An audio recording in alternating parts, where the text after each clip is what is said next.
Hey crew, it's Sunday morning. I know I talked to you on the phone and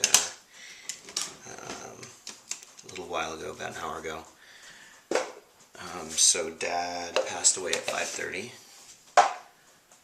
And I think Brenda and I are going to go up and see him, or not see him, but see everyone else in the house here in about 15 or 20 minutes. And I know that I just, on Friday night or early Saturday morning, I stayed up and I put together a bunch of pictures. I went through old pictures of Dad that we've got, digital pictures, and I put together just a bunch of them because it made me feel better. And at this point it really is, I always joke and say it's all about me, but at this point it is really all about me because Dad's doesn't care. I do have to say that I've been feeling angry that Sarah's not here because I can't do anything for her, which is frustrating. But it's funny, when I was up on, I guess, Friday, we went up and saw Jack and Janet, and then his brother and his brother's wife, and Mom. And Mom was asking me if this beard was stained, and I told her it was. I was growing it out of solidarity for Dad, so it just seemed appropriate that I shave it off now. And I thought I would shave it off, and I would talk to you a little bit about Dad. While I did that, just for me. I met Dad, I was 14, and my first real memory of him was when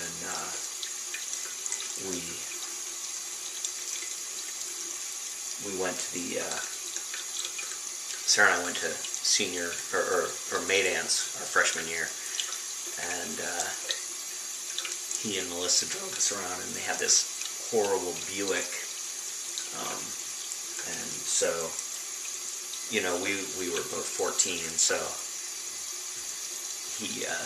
we had to get people to drive us to dinner at Falls Terrace, and then to the dance, and then after the dance, and so, Sarah's parents, I guess my parents took me over to Sarah's house, and then her parents took us to dinner at Falls Terrace, and then my parents picked us up from dinner and took us to the dance. And then Linda picked us up from the dance fairly early. We called Linda because we were bored at the dance, and we went to Falls Terrace, or we went out for ice cream with Linda, and then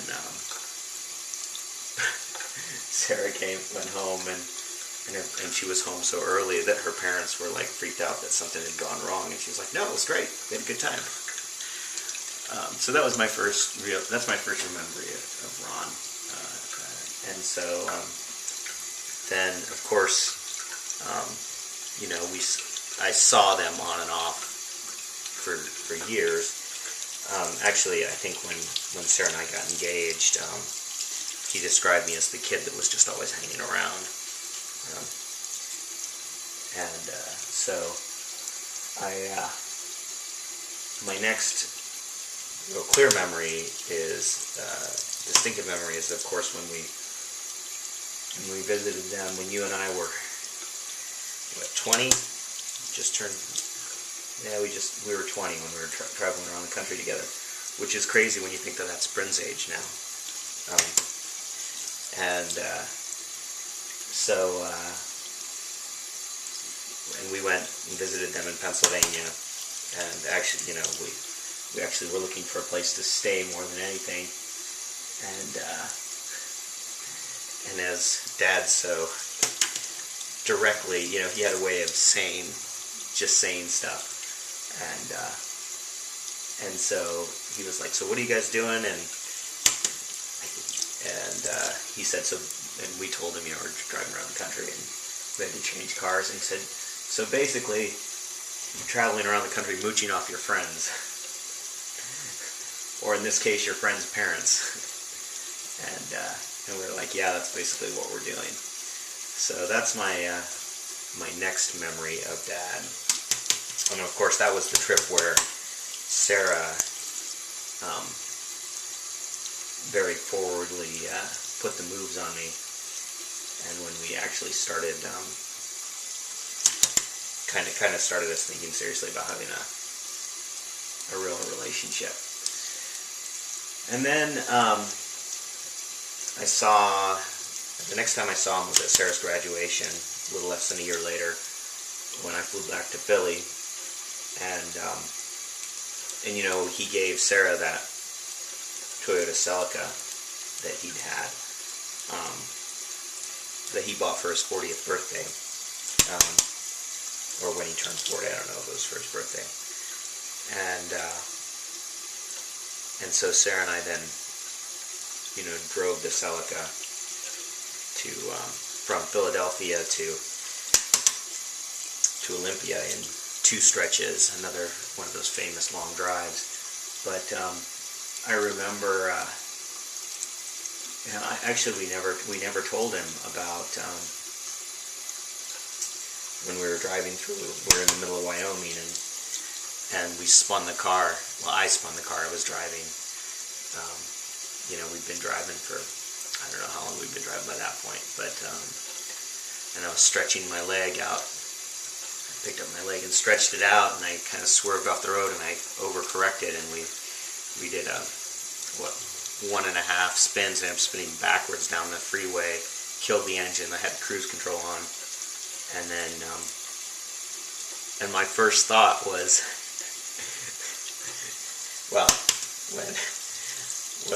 we're not telling your dad about this, and this is his baby car, and he'd just given it to her, and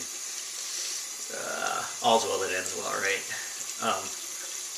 And then, of course, Sarah and I got engaged, within a week after that, and when Ron and Melissa came out to visit, and we were all having dinner with my parents, and my mom and dad are, my dad's like,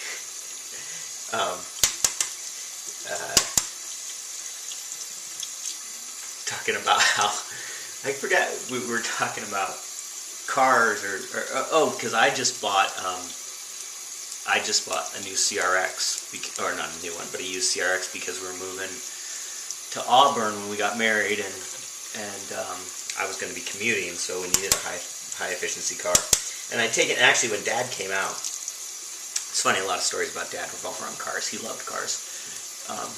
But when he got there, he said, do you want to take me for a drive in your new car? And I said, yeah, no problem. And so we got in the car, and we're like, and so I started heading out to Little Rock, so we can drive, and we were talking, and Dad was, he reaches across and pats me on the knee, and he says, I'm having a conversation with my future son-in-law. That was just another typically Dad thing to do. Just kind of stating the obvious, with no irony at all. And so yeah, we had a conversation in the car, and then we're driving along, and then he's like, okay, we can go back now. And I can't even remember what we talked about. We were just talking, and he gave me the old, he's giving me the once over, and then when he was done, he told me he was done, and we went back to the house. But anyway, so we were having that dinner, back to that first story, with my parents and with him, and I think we were talking about my new car, and the fact that it was front-wheel drive, so it would be, good in bad driving conditions. And my mom kept going on, I think it was my mom, about how you got to be really careful about how those how cars will slide. You can even spin a car on drive pavement, I hear, on the freeway. And so my parents knew about this, and they knew that Ron didn't know about it. And so my mom was going on. I'm like, shut up, Mom. The other thing I remember about that was that we were, I forget, we were like at the mall, and I have no idea why we were at the mall, because we never went to the mall with Sarah's dad. And he came up to me and like put his hands on my shoulders and be like, do you work out? I was like, he goes, you have big shoulders. I was like, no, I don't work out, just big shoulders, I guess. More kinds of things he said. You know, I think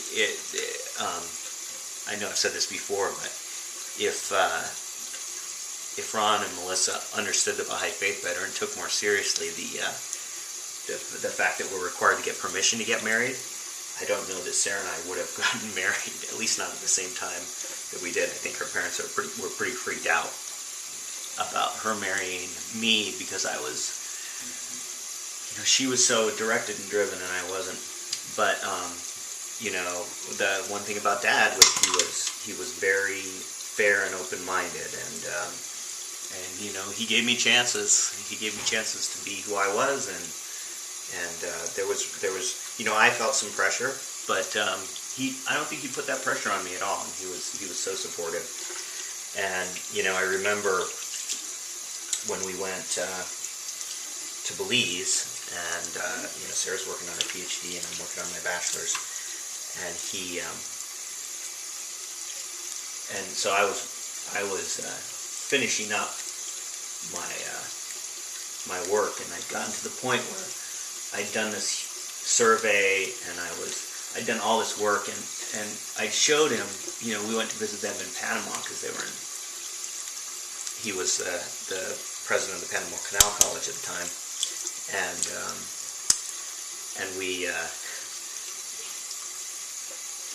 and he sent me a letter. I guess we were writing letters at that point,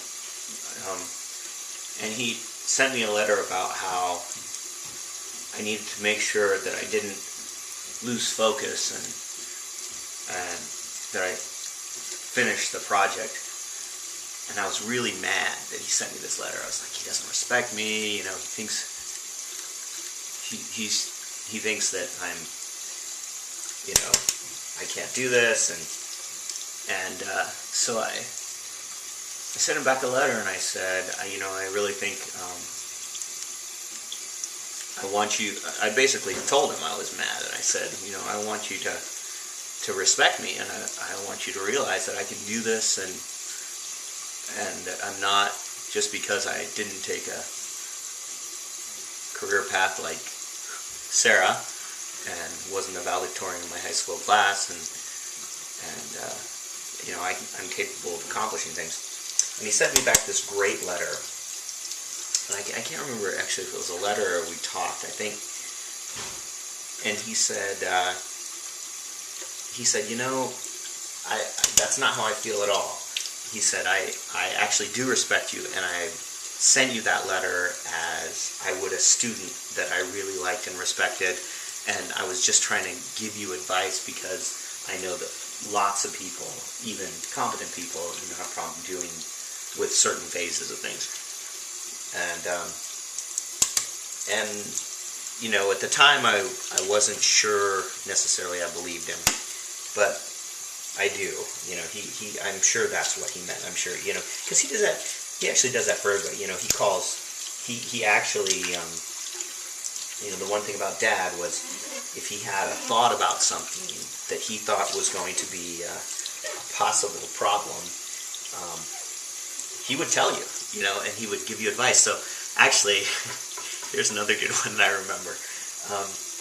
When this really demonstrates that particular. Actually, there's a couple of them that demonstrate that. So when in 1998, well, I'll tell this other one first. When we were in grad school, and Sarah got pregnant with Gareth, and I think that both Ron and Melissa were kind of surprised that we were having more kids. As Sarah and I said, we kind of did everything we could to make them freaked out. Not for that specific reason, but that's just how it happened. But he told Sarah that she needed to make sure that that I was getting the attention I needed, because we were in an academic setting and there were plenty of co-eds around who would give me the attention I needed if she didn't. So that's another thing that he said. And then on the flip side of that, and so Sarah, actually it's great. You know that I always tell Sarah that if she's not giving me what I want, then there's plenty of co-eds around, Sarah, who I can go find it. The other thing he said to me, he actually said to Sarah was, we came back in 1998, we went back to Belize, and Sarah came back with, and we had some sickness, and it was like either hoof and mouth disease or something, where we had sores on our tongues, actually, so Sarah had it. I came home from Belize, and I got it from her, because I was not going to kiss her after not seeing her for a month or something. And so he said to Sarah, he said, I know this may seem a little inappropriate, but I just want to say that if you guys should really, I don't know what your sex life is like, but if you should consider not having oral sex while you have this disease.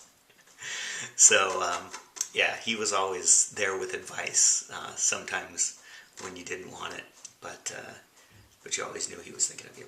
So anyway, that's, obviously I'm shaved. I don't know how long this has been. Maybe I'll be able to put up this whole video. So Dad's gone. 3 hours ago, less than that, 2.5 hours ago, he died in his sleep, and Deb was there, Mom wasn't there, and I'm going to miss him, but it's going to be okay. At this point, anything I do is for me. So, and I actually have put together a little video with pictures of him that I'm going to post as well. So, in Pendleton, and as I said last night, it's odd saying this, but still dead.